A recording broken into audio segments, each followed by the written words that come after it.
feel a lot braver if I weren't so scared. Please hold me. I'm holding you. I can't feel it. Hold me. Margaret, Hold me. I'm holding you. Will you cut it out? You want to kill us? If you can cut it out, I'll cut it out. Stop it. Just leave us alone. Just cut it out.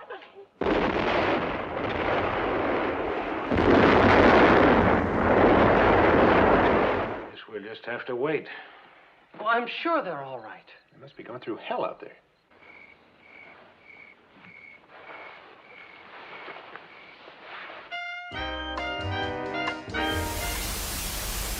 As MASH evolved over its 13 seasons, so did Loretta's character, and the actor pushed the producers and writers to expand Margaret's development. I kept demanding that she never lose her integrity as a head nurse. When we talked about character work to the writers or the producers, she's the best damn nurse in Korea, and I'll never settle for anything less than that. I can be funny, but I can still have integrity. Colonel Corporal, may I make my call in private, please? Certainly.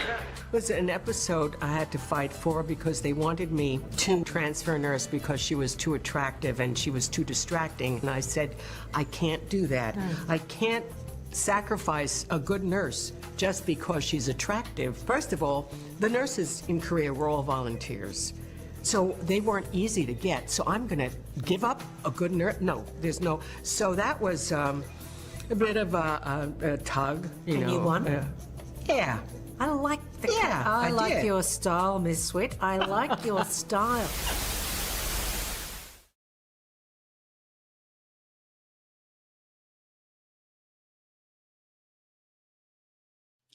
Somebody big just died. MASH star Loretta Swit is dead at 87 years old. And my friend Mike North is here to deliver the eulogy. Mike, how are you, my friend? I'm doing good, Joe. Good to see you, too.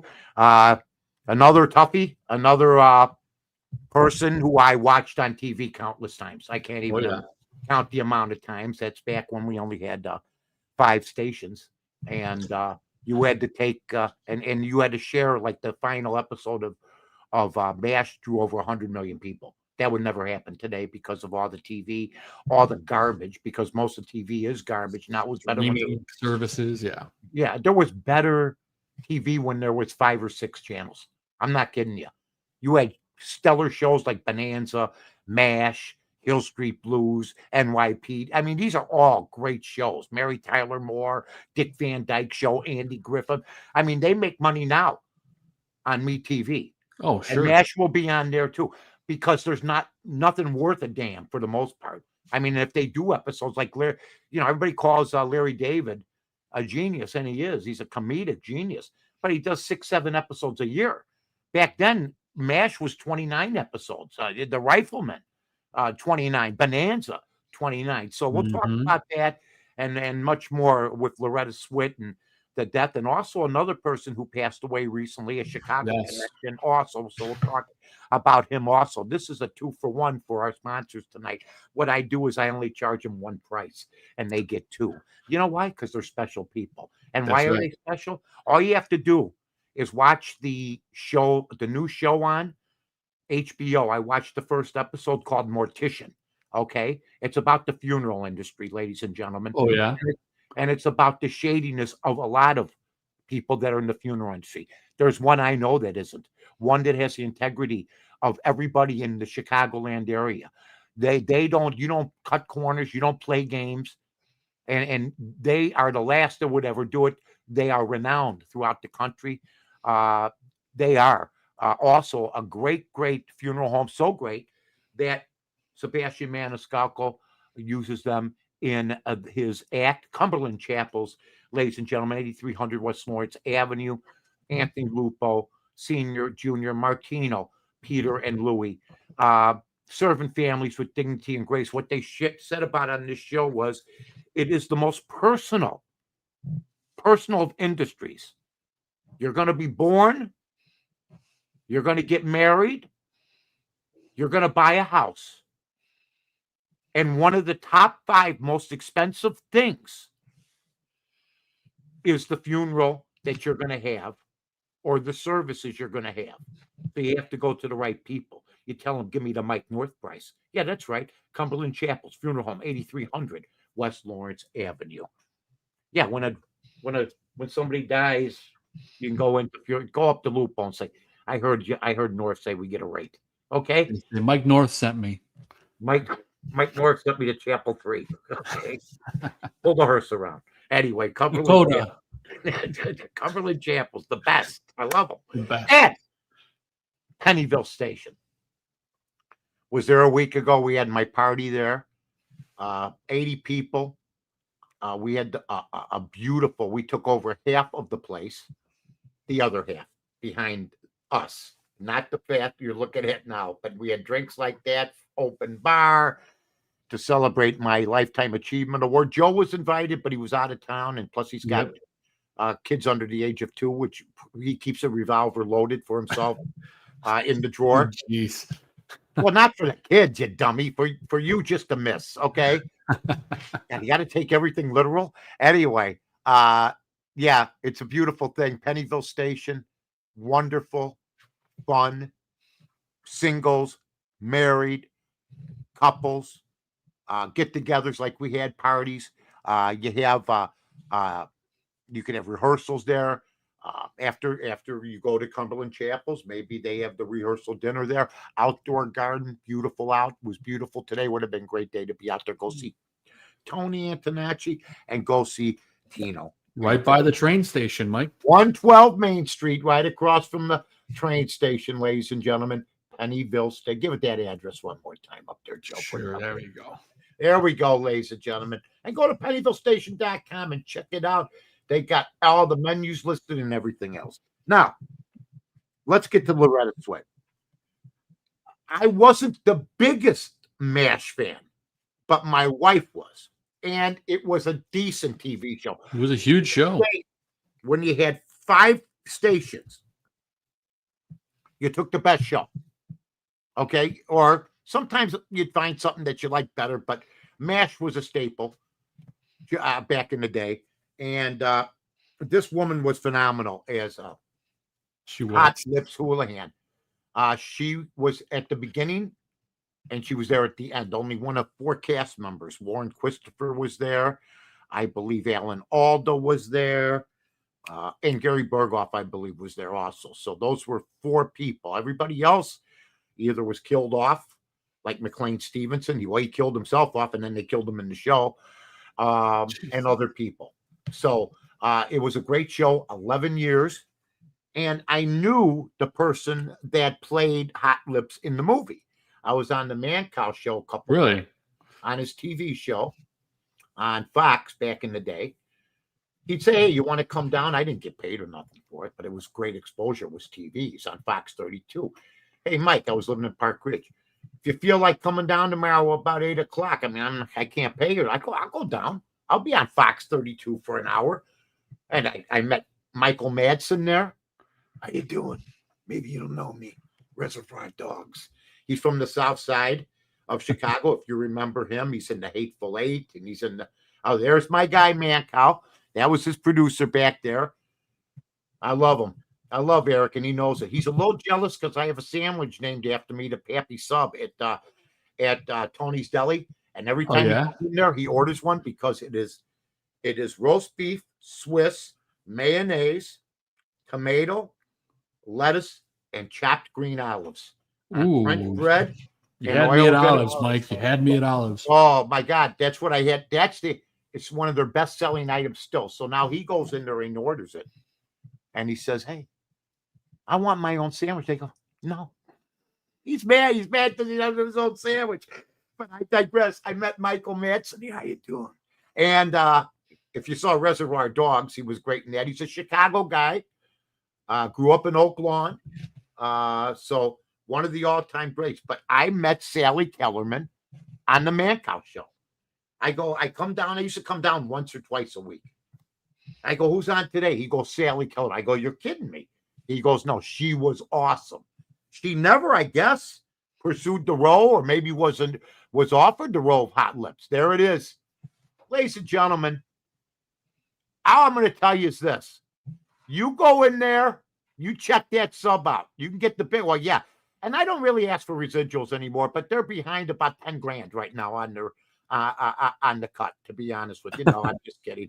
It's an honor to have a sandwich at one of the great Italian delis in all of not only Chicago, but in the free world and communist black countries.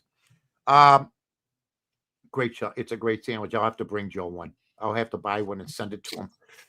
Oh, I'll come in. I'll come in and get you. I'll come in and get it. I think you might be AI. I've never met you.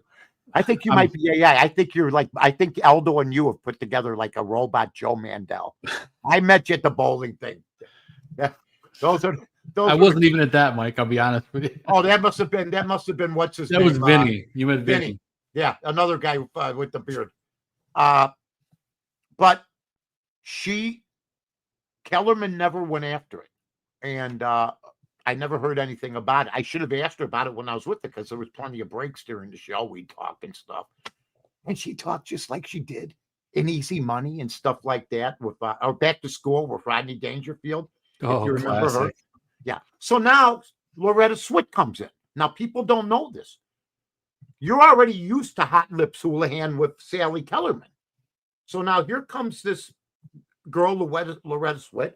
And I got to admit, Joe, when I first saw her, the first thing you do is compare it to the one you saw in the movie.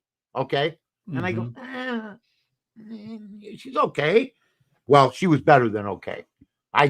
She grew on you. There's Sally. I think she would have. Well, she was in the movie. Have you ever seen the movie MASH, Joe? I've never seen the movie. No. Oh God, man, do I have to? You're catching up on some movies. You got to catch up on Kill the Irishman. I think you just write things down and you just say, "Yeah, Mike, I'm going to write here. You do this. Here's what you Mike, do." What I do is I write it down, and my wife and I have a list. What We you end do. up watching 12 Disney movies. Is what happens. I know. You watched Frozen. Anyway, you watch the real Snow White. Show them. Right. That's right. Run the right one. But you write stuff down. Oh yeah, Kill the Irishman. Yeah, Mike, I'll watch that. MASH, the original. Yeah, okay, no problem. All right, take care, everybody. You're in the life to get, for God's sake. Anyway, all I'm telling you is that it was beautiful when I started getting hooked on her. Attractive lady, very pretty lady. Even as she got older, she was very pretty. I said to Joe beforehand, I said, hey, there's not a whole lot on her. And Joe said, you don't need a whole lot. All she needed was 11 seasons of MASH. Won 2 Emmy Awards. I remember this is Battle of the Network Stars. She was in the competition. Look at me. Battle of Network Stars, the competition where they'd have the Hollywood stars from each channel race against each other. You had the guys, Gabe Kaplan from Welcome Back, Kotter, Robert Conrad. You can go check them out on YouTube. She was born November 4th, 1937 in Passaic, New Jersey. Okay. To Lester and Nellie Kasak, who were born of Polish descent. Her father was a salesman and upholsterer. There she is as a little girl. Attractive young lady there with the short hair back in the day. She graduated from Pope Pius XII High School in Passaic in 1955. She was, of course, a cheerleader. She was in theatrical productions and co-captain of the girls' basketball team. She graduated from Catherine Gibbs School in Montclair, New Jersey. There she is with the MASH cast. There's Frank Burns, who played her lover out there. He was a married man, which was cool. As far as, putting you had a little adultery in this thing, Yeah. Which was different. It was a comedy, but they showed it for real, man. You're lonely. You're in Korea. Alda and Wayne Rogers, the first guy. Wayne Rogers was better than Mike Farrell, folks. She was the only nurse. And what was cool about her is she started at the beginning getting pushed around, like she said, being used almost like a sex object. And by the time she was done, she was running the whole show almost. And she was right. She had more power with the script. She had more power with her character. If you heard her in the opening with Joe, she said, hey, I'm not going to get rid of a nurse because she's attractive. Nurses were hard to find back then. And that's why she had autonomy there. She had been there a long time. She won 2 Emmy Awards doing it, okay? She did a bunch of things in theater, okay? She was a rockette And she was a member of the American Rocket Society, where she trained. She studied under Gene Frankel in Manhattan. This was the final episode right here. And where they have the kissing scene, which lasted, I believe, 32 seconds in this thing. Swit's first off-Broadway appearance was the Actors Playhouse production of An Enemy of the People. This one's interesting, folks. You'll find this interesting. There she is. They had fun. Alda probably wanted to make out with her for 11 years, and he finally did, you know. In 1967, this is the one that I wish, if Don Rickles was still alive, I would ask him about today, okay? She played in an LA Playhouse version of The Odds Couple. Now, the stars of The Odds Couple were Ernest Borgnine and Don Rickles. I would have given anything to see the three of them. Who played Walter Matthau's role and who played the role of Felix? That's the one that me and BB were trying to figure out. And I'm figuring Borgnine probably played the role of Walter Matthau, and Rickles probably played Jack Lemmon's role. I mean, but I mean, that's an odd coupling, if you want to know the truth. It doesn't get any odder than that. So she was in that production.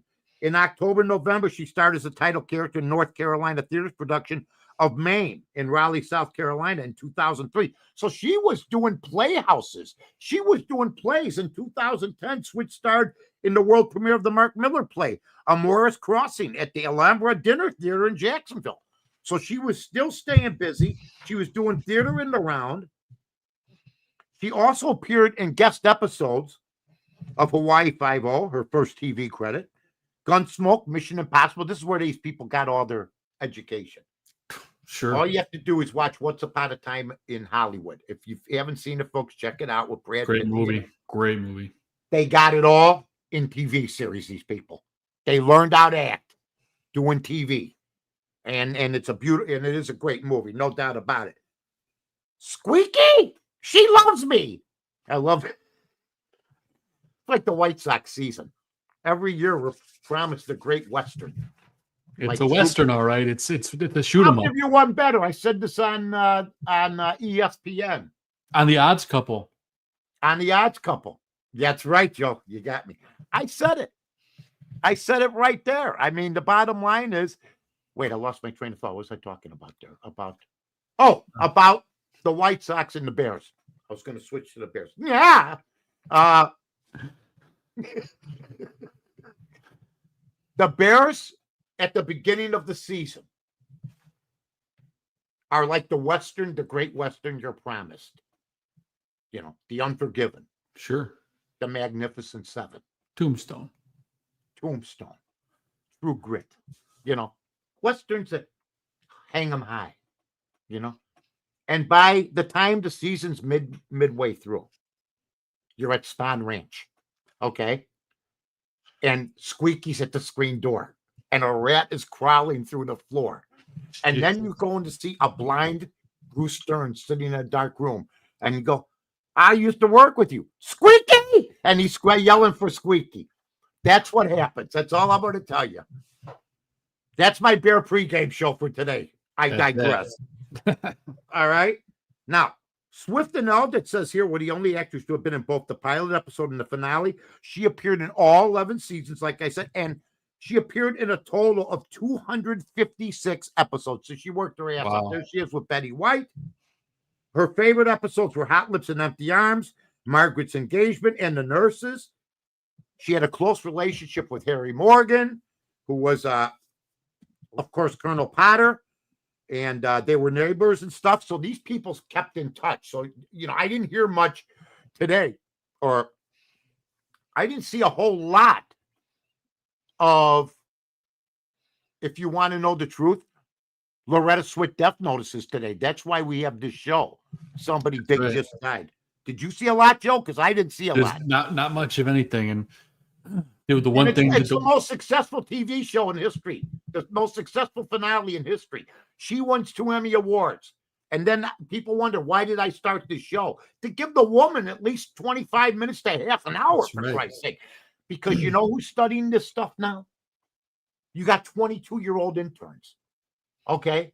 Well, They're that's why they miss it every year at the award shows. I bet you any money They're Loretta Swit will 24, be missed. 25 years old, and they hand it to somebody that's okay. Yeah, I think it's a good idea we keep Dennis Farina off this year, or some other people, which they have. Okay, I don't think they'll forget Loretta Swit. I hope not.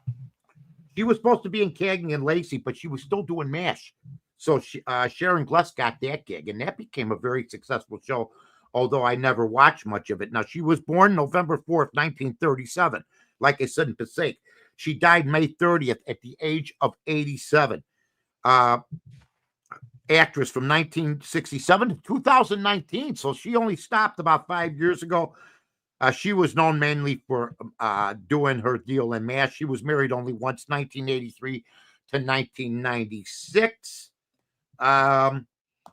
MASH, of course, was just an unbelievable show.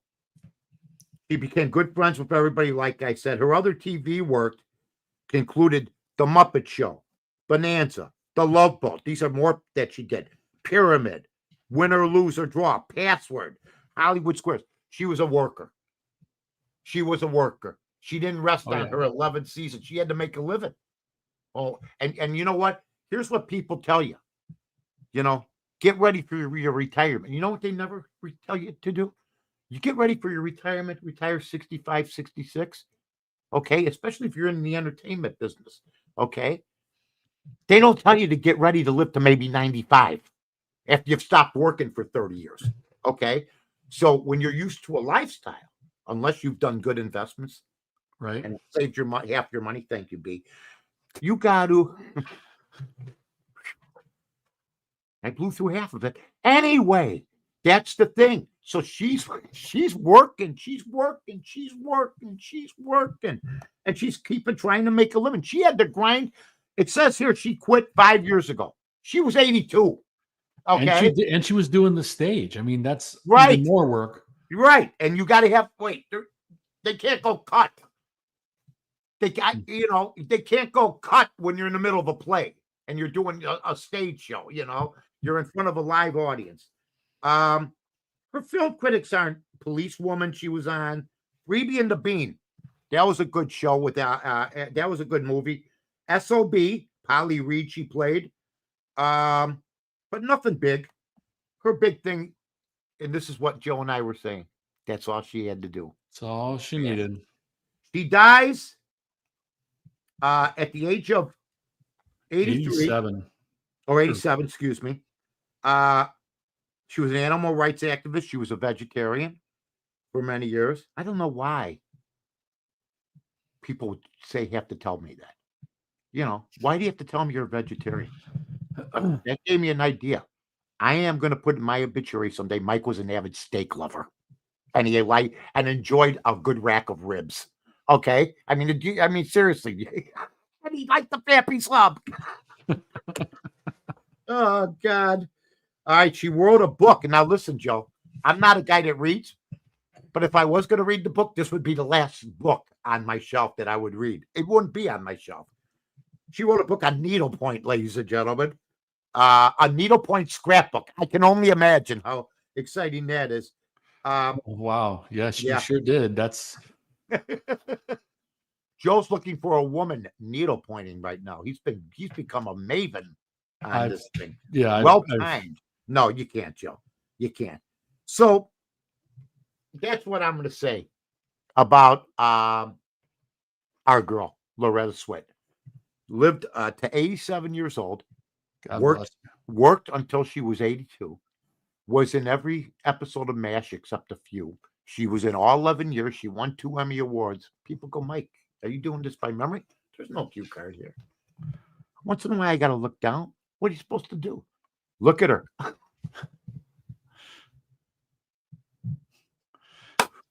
Who would have thought? Can I tell you something? I don't know about the Loretta Swit needlepoint scrapbook, but I'd take a run at her back in the day. Are you kidding me? Take a look at the picture. All right, cut it out, Joe. All right, anyway. Don't show me a picture of her at 87, but she looked good even when they're 80s and late 70s. Joe had some pictures there. So we have another one that we're going to give an honorable mention to. Yep. But the first thing we have to do is wish the family, whoever they are, and the people that know Loretta Swit, including the cast of MASH who entertained us for years, from Alan Alda to all the rest of them, Mike Fair, Gary Berghoff, and all of them. God bless you. And we appreciate it. And you were somebody big. And you deserved a lot more than you got. I looked at the papers yesterday, Loretta Swit. For sure. And I said, I'm glad that Cumberland Chapels and Pennyville and Joe and I do this show. Because you were great. You were great. You were great. You won 2 Emmys. You were great. And 11 years, and you helped make that series, and they just forget about you. All right. Now, Gary Deeb. I don't know if people remember him. There he is. Gary Deeb was Rob Feeder from the Sun-Times before Rob Feeder. Okay? Let me get my Gary Deeb. Gary Deeb. Got my black box going here. He passed away at the age of 79. They're gonna do another an episode about him on Vanished Chicagoland. That's another great podcast that you can check out, folks. Robert Feeder wrote an article on him, and I'll say this, that he died probably of a broken heart. I don't know. He was a guy that was a TV critic in the 70s, and he was as harsh as you can get. And he ended up coming to Chicago, and he was with the Sun-Times. Then he went to the Tribune, and then he went, of course, to ABC. They hired him probably to get away from what I understand. I talked to my guy, Johnny Suntress today, Shaky.